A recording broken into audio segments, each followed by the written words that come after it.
गाव म्हटलं ना तर शांतता, आणि शांतता म्हणजे ना गाव. याचं खरं कॉम्बिनेशन म्हणजेच आपलं गाव असतं. तुम्ही गावात राहत असेल तर तुम्हाला हे नक्कीच समजलं असेल. का रात्री होली दहन झालं, वाईट विचार झाले, जुने राग विसरले. ही होली फक्त आग नाही, श्रद्धेचा आणि परंपरेचा भाग आहे.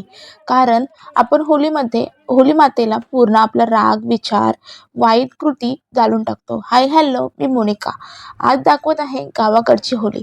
या अग्नीत आपण राग, मस्कर, वाईट विचार जाळून टाकतो. नवीन आनंदाने आयुष्य जगवायला सुरुवात करतो. आणि आज सुरू होत आहे ती खरी रंगपंचमी किंवा धुलीवंदन. तुम्ही कोणत्या भाषात घेता ते तुमच्यावर डिपेंड आहे. आणि आमच्या गावातील खरी रंगपंचमी, शहरात पण सण साजरे होतात, पण गावात सण जगले जातात. याचं उत्तम उदाहरण म्हणजे गाव असतं. तेथे कोणी लहान नाही आणि कोणी मोठं नाही, सगळे रंगात न्हाऊन निघाले. रंग धुतले जातील, कपडे स्वच्छ होतील, पण आजच्या हसा, उद्याचा प्रेम कायम कायम आठवणीत राहील. कारण गावाकडं कोणी लहान नसतं, कोणी मोठं नसतं. याचं खरं उदाहरण गाव असतं.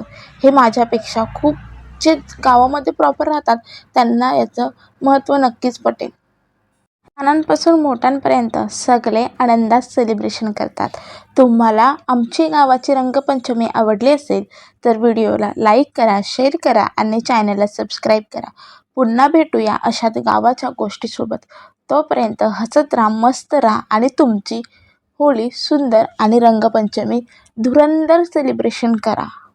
तुम्हाला सुद्धा खूप खूप शुभेच्छा.